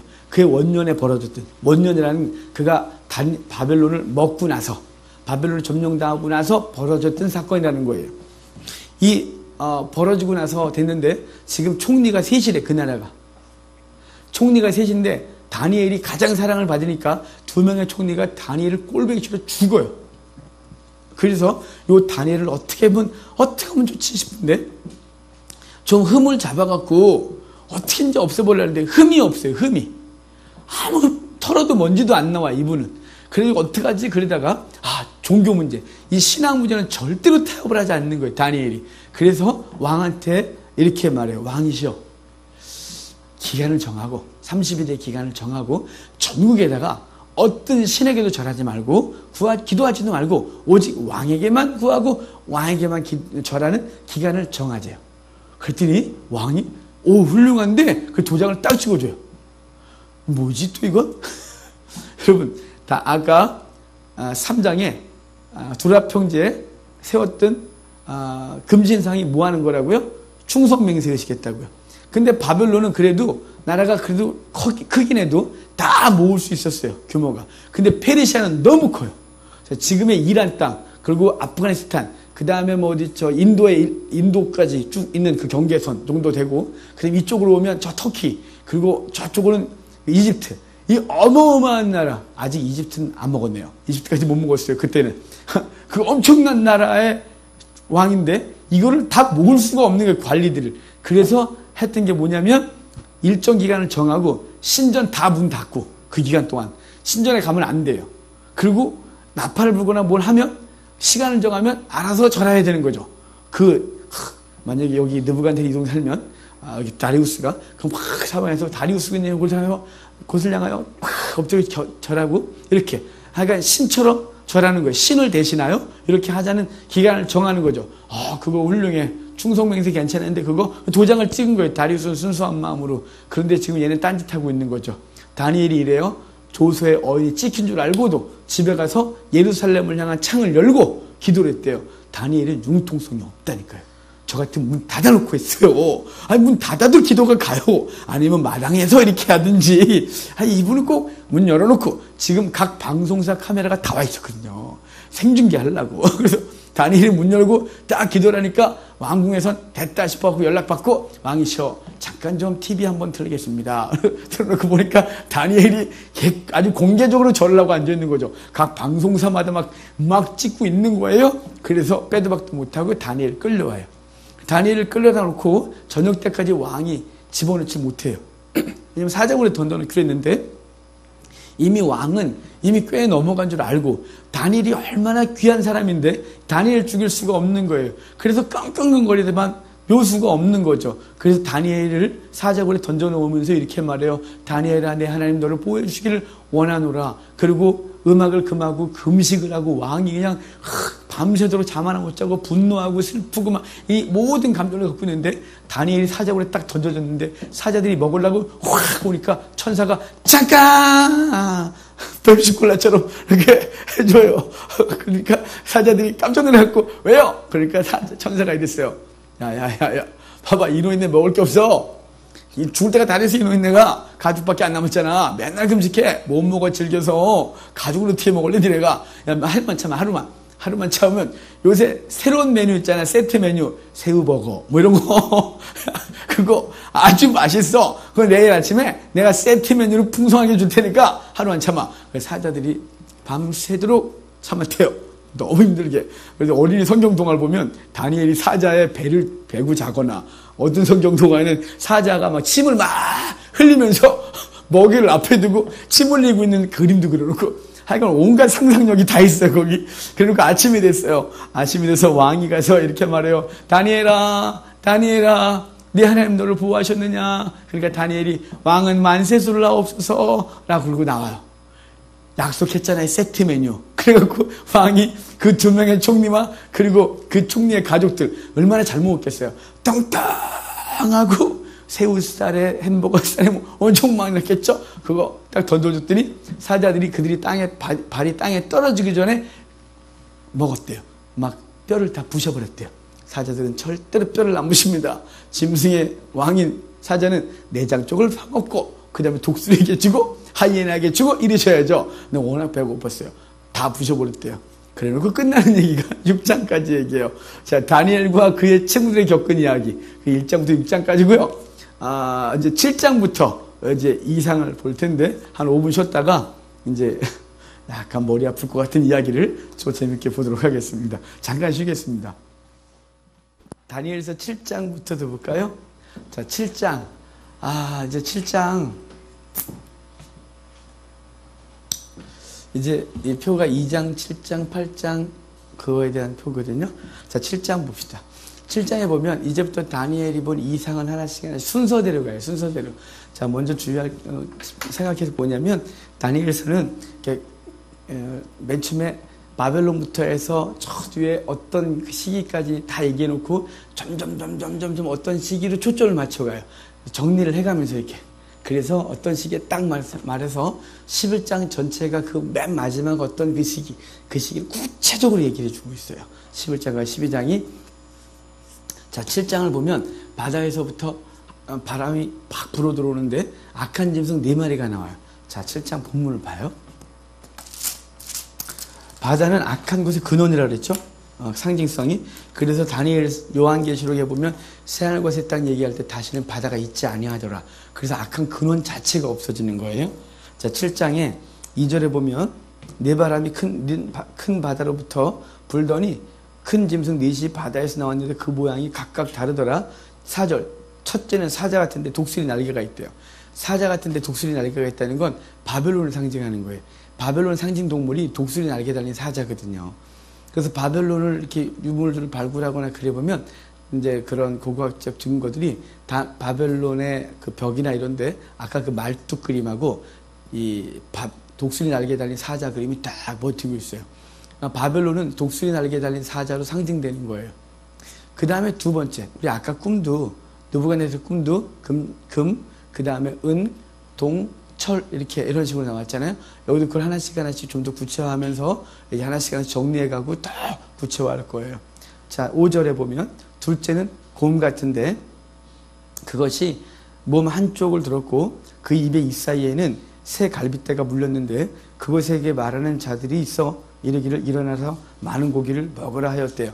자, 곰 같은데 몸을 한쪽으로 딱 들고 입 사이에 갈빗대가 3개 물렸대요. 입 사이에 갈빗대, 우리 전에 공부했던 거 기억하면 페르시아가 딱 한쪽으로 방향을 틀고 페르시아가 그 방향으로 먼저 메디아 갈빗대, 리디아 갈빗대, 그리고 바벨론 갈빗대를 딱 물고 있는 거예요. 3개의 갈빗대를 물고 있다 이렇게 말하는 거죠. 자, 그 다음에 세 번째 짐승 6절에 그 후에 내가 또 본즉 다른 짐승, 그 표범과 같은 것이 있는데 그 등에는 새의 날개 4이 있고 그 짐승에게 또 머리 4이 있대요. 자, 새의 날개 4, 머리 4, 표범 같은데요. 이거 뭐냐면 표범은 빠르다는 거예요. 얘가 저 그리스의 알렉산더가 그리스 연합군, 헬라 연합군들을 이끌고 페르시아를 나중에 치는데 페르시아를 알렉산더가 23살에 원정을 떠나서 32살에 죽는데요. 그 사이에 페르시아를 다 함락하고 인도까지 점령을 갔다가 인도에서 돌아와서 바벨론으로 죽어요. 그런데 이 알렉산더가 죽으면서 알렉산더는 사실은 자기 그 부인 록산네 뱃속에 애가 있었지만 애가 있는 걸 모르고 죽어요. 죽을 때. 그래서 신하들이 후계자를 정하라고 막 그럴 때 알렉산더가 금반지 빼주면서 힘 있는 놈이 가죠. 이래버리는 바람에 그 장군들이 막 싸워요. 대판 싸워요. 그리고 나라가 4개로 결정돼요. 초기에. 4개로. 그러니까 여기 지금 뭐라 그래요? 머리 4. 그리고 새의 날개 4.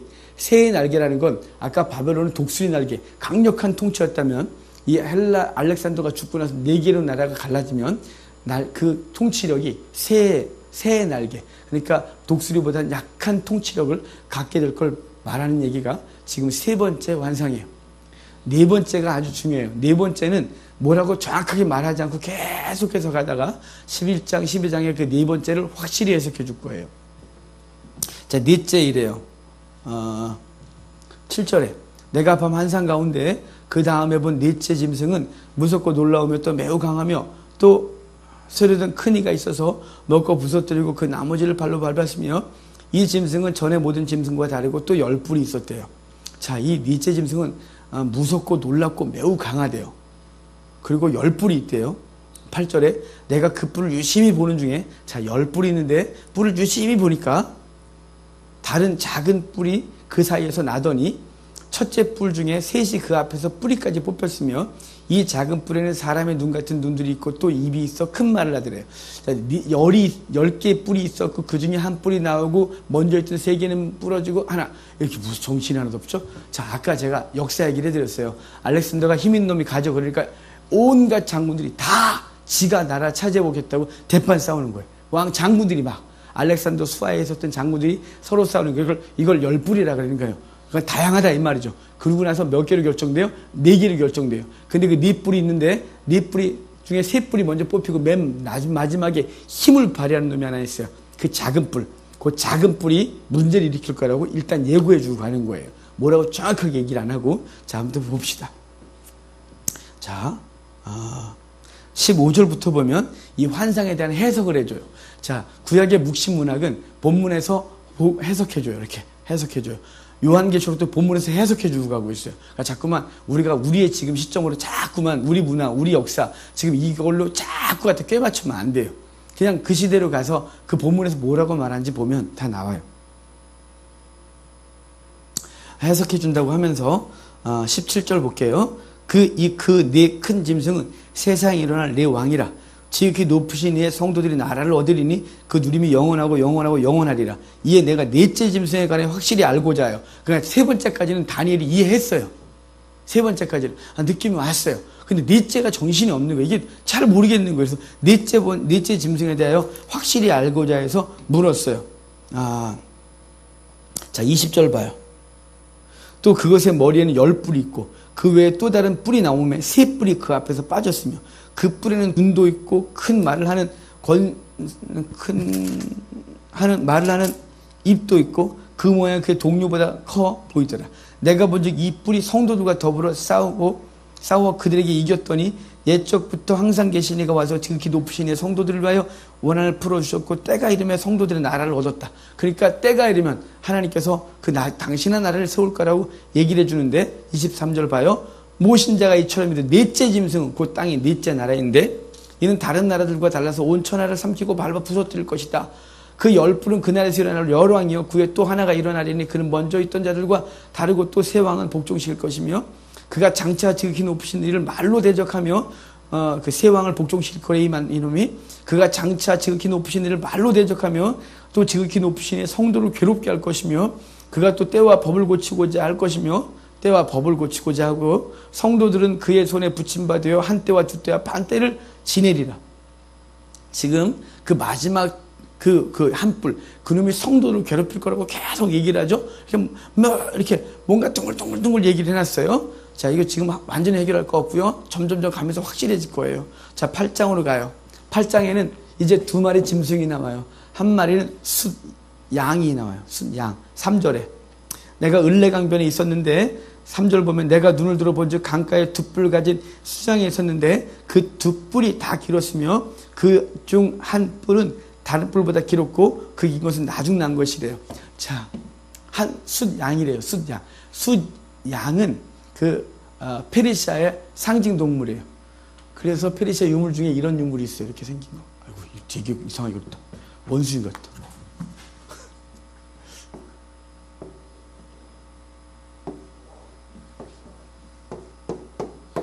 이렇게 생긴 잔이 있어요. 금잔. 근데 걔네들은 왜 이렇게 뿔을 이렇게 잔을 이렇게 만드는 줄 아세요? 아니 이렇게 만들어줘 잔을. 그래야 놓지. 근데 얘네 이렇게 했냐면 얘네 사막에 살잖아요. 그러니까 사막에다 놀려면 이렇게 평평히 놓아야 되잖아. 네, 푹 꽂으면 되잖아요. 이렇게 푹.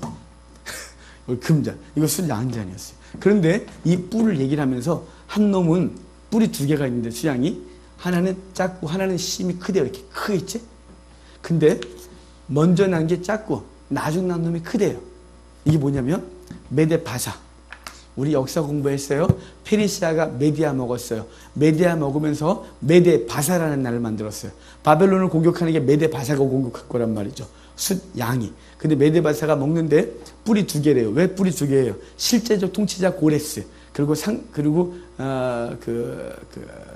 대표로 앉힌 왕이 다리우스 외삼촌. 그러니까 다리우스가 늦게 난 뿔이고 빨리 난 뿔이고 늦게 난 뿔이 고레스의 뿔이 현저히 크다는 거예요. 그래서 이 2뿔이 있는 메데바사가 바벨론을 먹을 걸 얘기를 하고 있는 거예요. 그리고 얘네가 딱 나라를 다스리죠.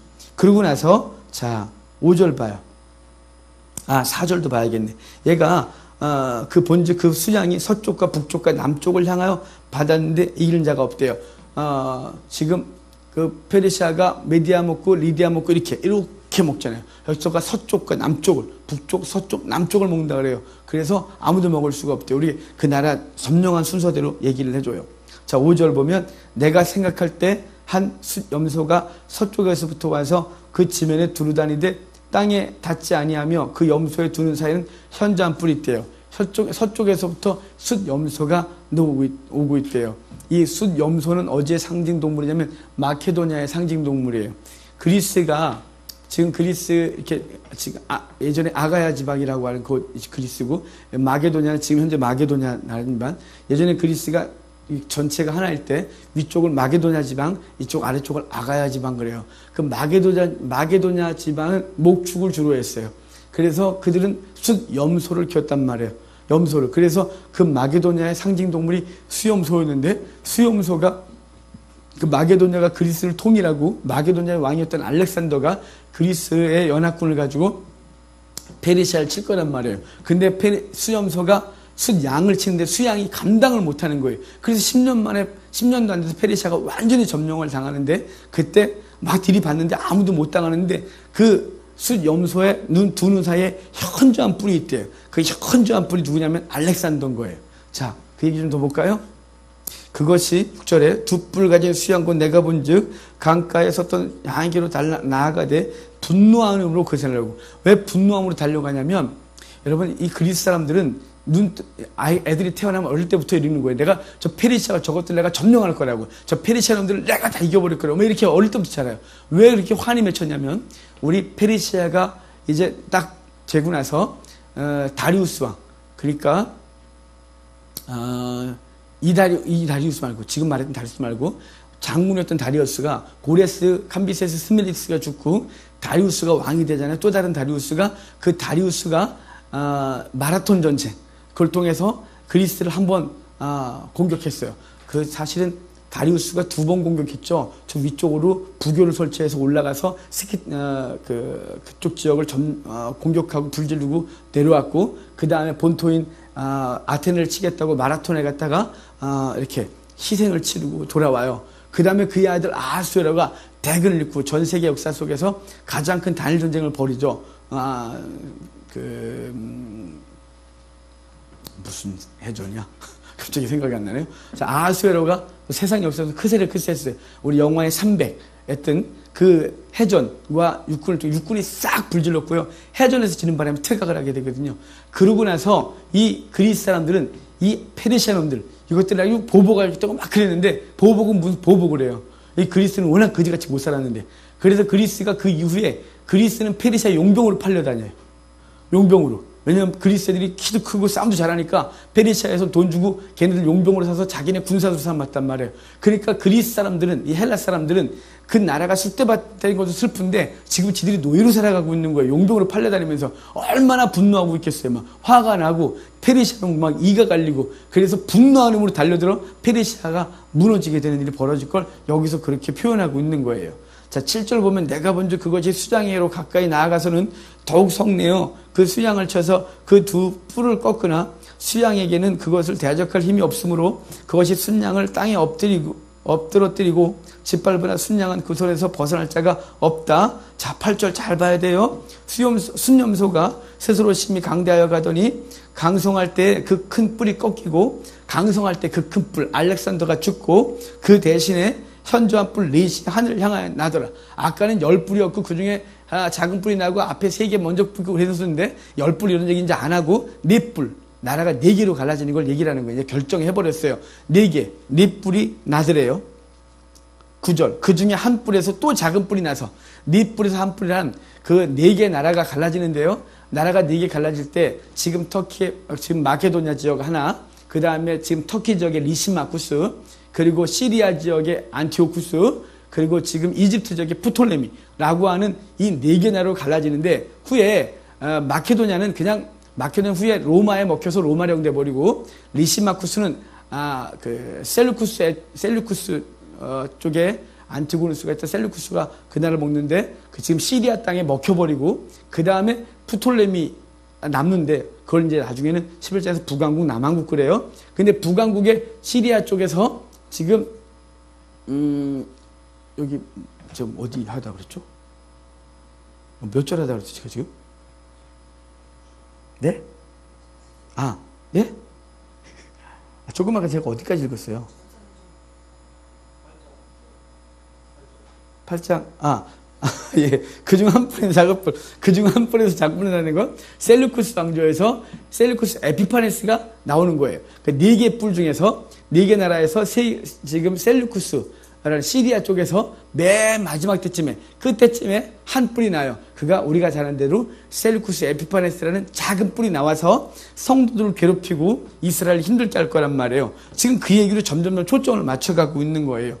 자, 9절. 그 중 한 뿔에서 또 작은 뿔이 나서, 하나가 나서 남쪽과 동쪽과 또 영원한 땅을 향하여, 심히 커지더니 그것이 하늘 군대에 미칠 만큼 커져서 그 군대와 별들 중에 몇을 땅에 떨어뜨리고 그것을 짓밟고 또 스스로 높아져서 군대의 주제를 대적하며 군대의 주제라 여호와 하나님을 대적하고 그에게 매일 드리는 제사를 없애버리고 그의 성소를 헐었으며 이따 에피파네스 얘기 좀 더 할게요.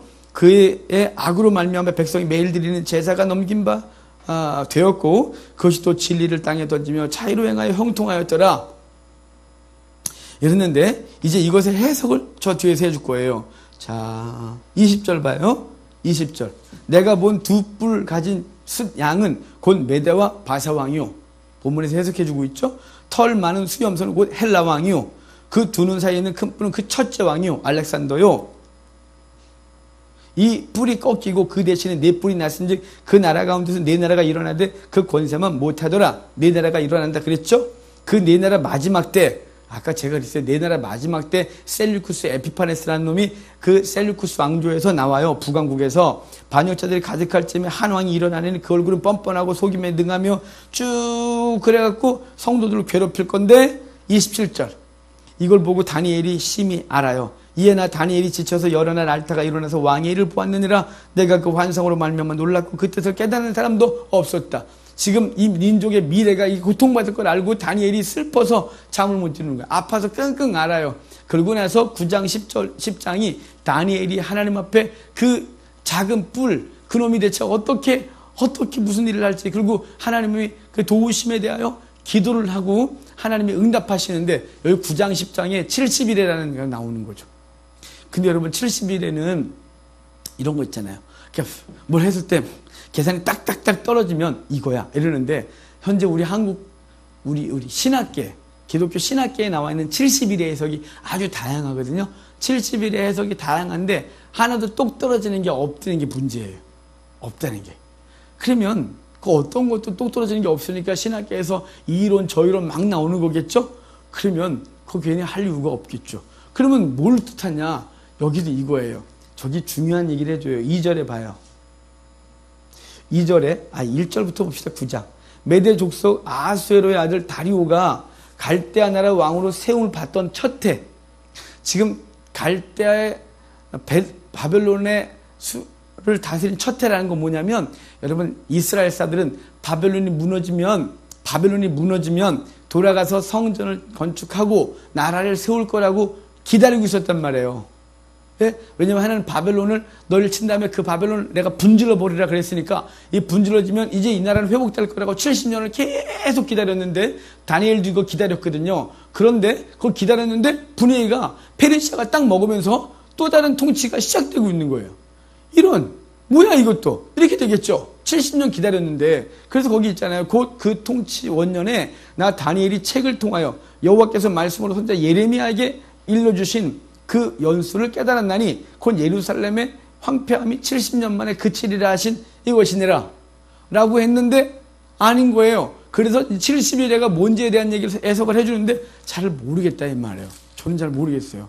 제가 이걸 이 모르겠다는 말이 제가 좀 쉽겠어요. 저도 뭔가 좀 명쾌하고 멋있게 팍 해주고 싶은데 현재 우리 교계에 나와 있는 해석이 제 성에 하나도 차지 않는 거예요. 성에 찬다는 거 뭐냐면 요만큼도 논란거리가 없이 딱딱딱 떨어져야 되겠죠. 역사 속에서. 근데 역사 속에서 딱딱딱 떨어지는 게 없어요. 시작점도 해석이 안 됐고, 이게 70이 70주인지, 70년인지, 이게 해석이 잘 안 돼요. 이것도 결정을 해놓은 게 없어요. 그래서 다 달라요. 그러니까 이거는 굳이 꼭 갈 거 없고, 중요한 건 뭐냐면 의도가 중요해요, 의도. 그래서 70년 만에 회복되라는데 지금 당장 안 되고 뭔가 있다는 거예요. 그래서 다니엘이 끙끙 앓고 있는데 10장 저 후반에 가면 이제 그럴 때 너희가 믿음을 지켜야 되는데 사람도 너희를 돕지 못하고 누가 돕냐? 바로 천사가 너희를 도울 거니 미가엘 천사와 외에는 너를 도울 자가 없다고 말하는 거예요. 자, 20절 가봐요. 10장 13절부터 봅시다. 그런데 바사 왕국의 군주가 여기 넘어가고 자, 그 20절 그가 이르되 내가 어째 내게 왔는지 내가 아느냐. 이제 내가 돌아가서 바사 군주와 싸우려니와 내가 나간 후에 헬라 군주가 이를 것이다. 바사 군주와 싸운다는 건 이제 지금 여기 다니엘이 바벨론이 끝나고 페르시아가 통치가 시작될 때 그때 이렇게 말하는 거예요. 그 민족의 미래가 걱정돼서 다니엘이 하나님만 기도하니까 내가 나가서 페르시아 군주들은 페르시아 왕들과 내가 싸울 것이고 이제 걔네가 끝나면 헬라 군주들과 싸울 거래요. 20절 후반에 나간 후에 헬라 군주가 이를 것이라. 오직 내가 먼저 진리의 글에 기록된 것으로 내게 보이리라. 나를 도와서 그들을 대항할 자는 너희의 군주 미가엘 뿐이라. 그러니까 헬라 군주들이 와서 이제 지금 끝에 나라는 헬라 나라가 4개로 갈라지면서 이스라엘 괴롭히고 그 어떤 끝에 지점에 이 성도들이 괴롭힘을 당할 걸 얘기를 하잖아요. 그때 너희를 도울 자는 미가엘 천사장밖에 없다. 그러니까 너희들이 하나님을 의지하고 그 싸움을 싸워야 될 걸 얘기를 하는데 이제 그 11장, 12장이 그 사건을 구체적으로 설명해 주는 거예요. 구체적으로. 그 자급불이 드러날 때 어떤 일이 벌어질 건지. 자, 11장 봐요. 내가 또 메대 사람 다리오 원년에 일어나 그를 도와서 그를 강하게 한 일이 있었다. 이제 내가 참된 것을 내게 보이리라. 보여주겠다 그러잖아요. 그 작은 뿔. 그것 때문에 다니엘이 끙끙거렸어요. 계속 7장부터 이것이 뭐냐고 계속 알아 누울 정도로 막 그랬어요. 그래서 11장에 시작하면서 내가 참된 것, 네가 궁금해하는 거 내가 이제 보여줄게. 알려줄게 구체적으로. 그리고 11장 아주 구체적으로 설명해줘요. 구체적으로.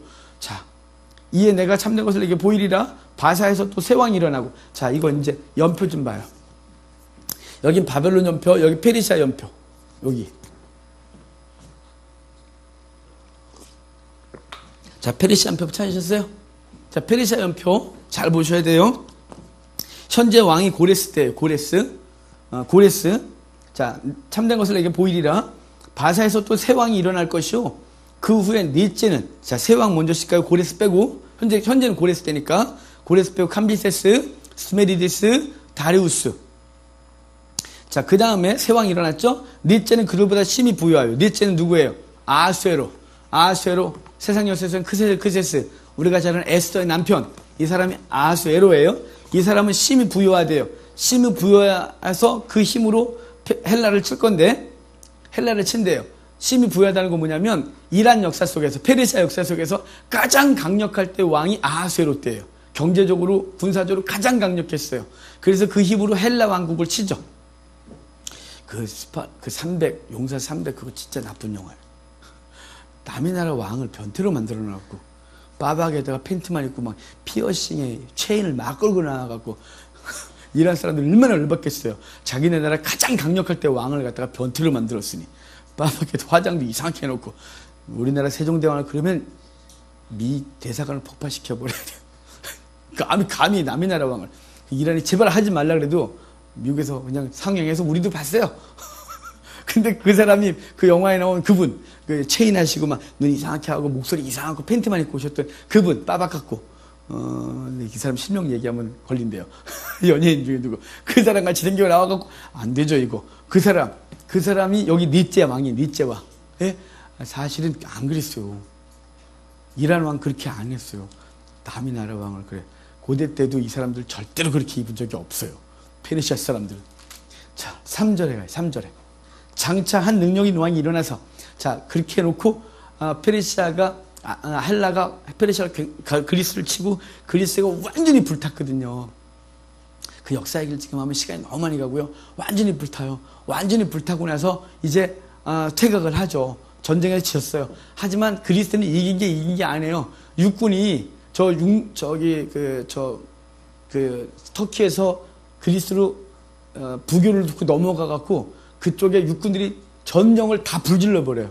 근데 해전, 살라미스 해전. 진짜 아까 살라미스 해전에서 페르시아가 져요. 페르시아가 원래 엄청난 배를 끌고 갔는데 태풍을 만나고 반파돼요. 반이 날아가요. 그럼에도 불구하고 그리스 해군보다 몇 배가 많아요. 그런데 그 해군 갖고 져요. 왜 지냐면 우리나라 명량해전하고 비슷한 전법을 통해서 지구 아수라가 겨우 퇴각을 해요. 아주 한몇 초 퇴각하죠. 그러고 나서 그리스 사람들이 이를 가는 거예요. 이를 가라. 그 이를 갈면서 이제 알렉산더가 칠 건데, 자, 3절에 장차 능력 있는 왕이 일어나서, 이 왕이 누구냐? 알렉산더예요. 이제 그리스에로 간 거예요. 그 큰 권세로 다스리며 자기 마음대로 행하리라. 그러나 그가 강성할 때 그의 나라가 갈라져 천하사방에 나누일 것이나. 그죠? 알렉산더가 강성할 때 32살에 죽어서 나라가 갈라져요.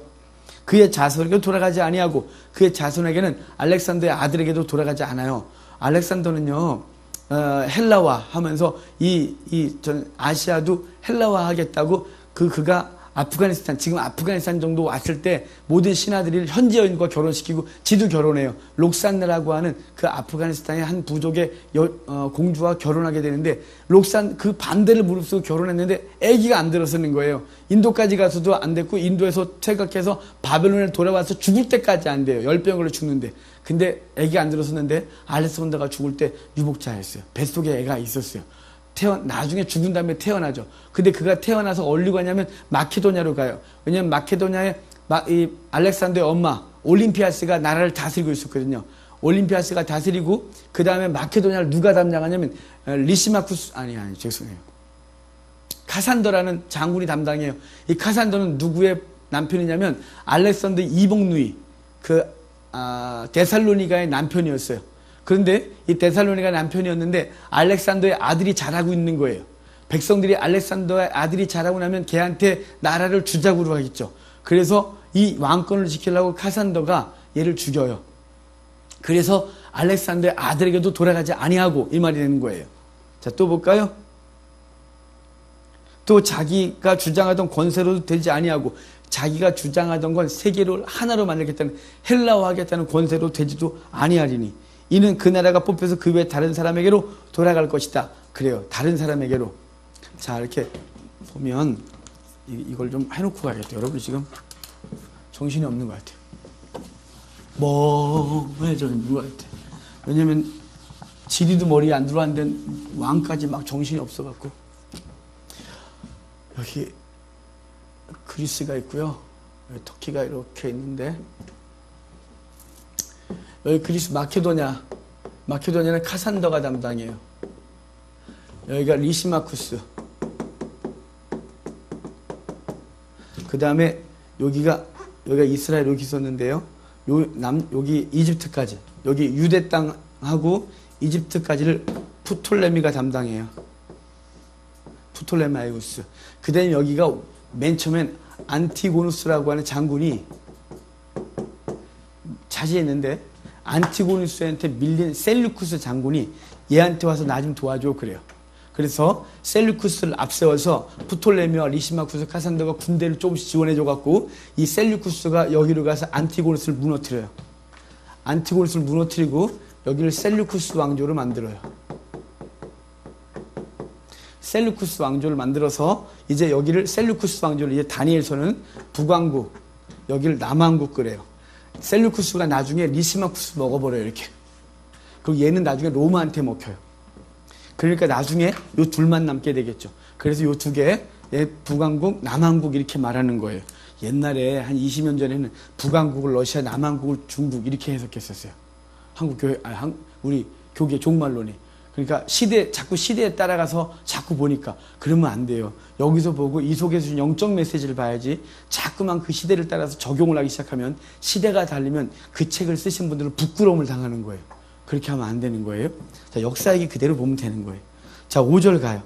남방의 왕들은 강할 것이니. 왜 남방의 왕들이라 할까요? 여기 아까 프톨레미와 셀루쿠스, 얘가 강할 거래요. 그래서 올라가서 북왕국을 쳐요. 그 군주들 중에 하나는 그보다 강한 권세를 떨치리니 그의 권세가 심히 클 것이요. 셀루쿠스가 가서 먹어버렸다 그랬잖아요. 안티고누스를. 지가 나라를 차지해버려요. 그러니까 얘가 먹고 얘한테 돌리든지 그래야 되는데 지가 꿀떡 먹어버려요. 안 주고.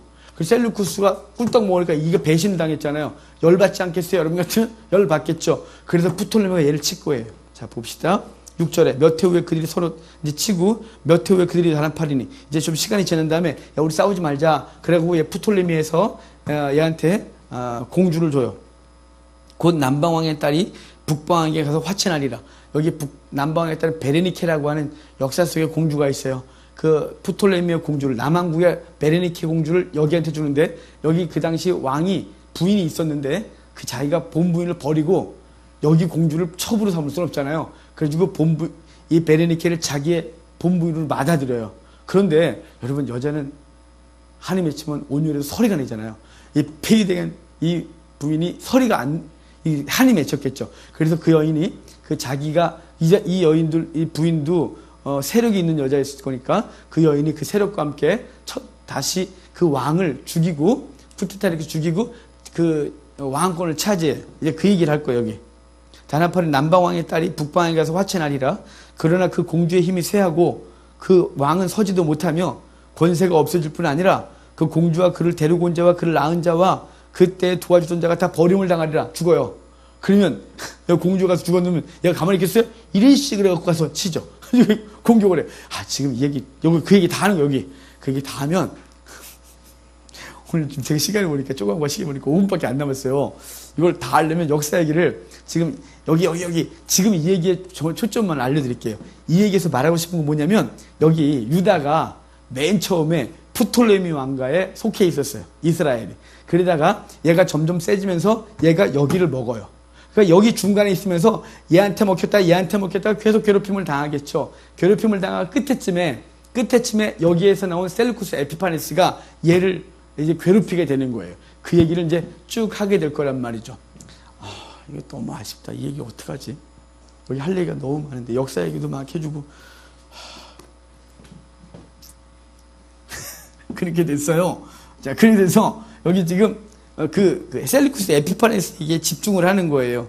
자, 어디 보냐면 21절로 가봅시다. 21절. 중간에 3차 전쟁까지 벌어지고 그 사이에 로마와 칼타고의 전쟁이 벌어지면서 그 포에니 1차, 2차, 3차 전쟁 벌어지면서 그때 그 전쟁에 얘네가 휩쓸려 로마에 먹히고 얘네는 한니발이 와갖고 로마에 대항하다가 먹히고 그때 셀루쿠스가 여기 로마의 볼모로 잡혀갔다가 로마의 볼모로 잡혀갔던 애가 돌아와요. 전쟁 배상금 다 치르고 돌아와서 걔가 형이 나라를 다스렸었는데 그 형이 죽고 조카가 왕위에 오른 걸 보고 셀루쿠스 에피파네스 걔가 조카를 돕겠다라는 구실로 들어와서 조카를 죽이고 지가 왕이 돼요.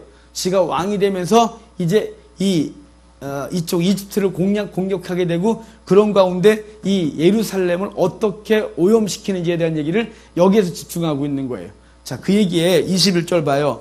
또 그의 왕위를 잃을 자 한 비천한 사람이 나라를 영광으로 그에게 주지 아니할 것이나 그가 평안할 때를 타서 속임수로 그 나라를 얻을 것이며 그 셀루커스 에피파네스가 나라를 차지하고 이제 할 텐데 사실은 셀루쿠스 에피파네스의 아버지 때 이스라엘은 이쪽 나라로 속해요.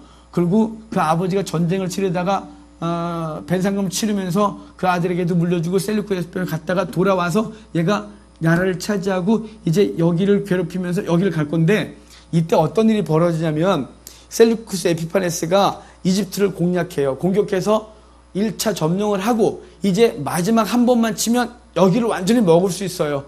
그래서 에피파네스가 군대를 이끌고 쫙 갔는데 이 이집트가 누구한테 도움을 구하냐면 로마한테 도와달라 그래서 로마의 함대가 여기 기뜸의 배들이라는 표현이 있어요. 30절에 기뜸의 배들. 이 기뜸의 배들은 로마 함대예요. 우리나라 미국의 제2함대 뭐 이런 어마어마한 배가 서해안에 딱 들어오면 이 지역이 다 긴장해 버리잖아요. 그처럼 얘네가 딱 함대가 여기 딱 버티고 있었어요. 얘가 그걸 모르고 내려왔다가 이걸 보고 얘네가 돌아가라 해. 그래갖고 얘가 돌아오는데 돌아올 때 여기서 하는 사건이 벌어져요. 자, 여기 이 이스라엘이 셀루쿠스에게 속해지면서 당시 이 프톨레미는 이 남왕조는 여기 유대의 종교를 인정하고 나름대로 잘 서로 협력 관계들이 있었어요. 얘네가 70인형도 번역하고 그랬거든요. 그런데 북왕국이 먹고 나서부터는 적극적인 헬라화를 추구해요. 그래서 헬라 쪽으로 하게 되고 대제사장을 얘네가 임명하는 제도로 바뀌어요.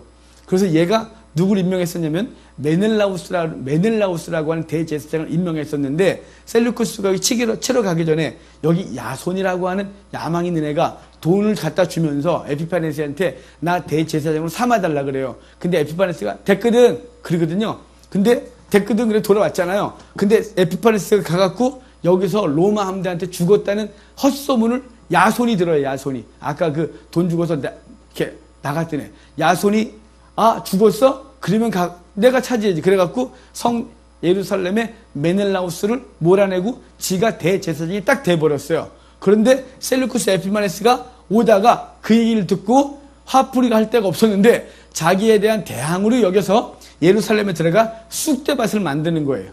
그래서 거기서 다 약탈을 하고 성전까지 들어갔다가 나오면서 거기 성전에다가 제우스를 세우고 돼지피 드리게 하고 다시는 성전 예배 못 드리게 하고 할례 못 하게 하고 그리고 스스로를 더럽히라고 명하게 되는 사건이 벌어져요. 그래서 아까 때와 절기를 변하고 성소를 더럽히고 막 이랬잖아요. 얘가 그거 하고 있는 거예요. 그거. 그러면서 적극적으로 그걸 행하게 할 때 그때 이제 한 사람이 등장하죠. 우리가 잘 아는 마카비 집안이 등장하는 거예요. 그 사람을 여기서 뭐라고 표현하냐면 33절에 백성 중에 지혜로운 자들이 많은 사람을 가르칠 것이다 라고 말해요.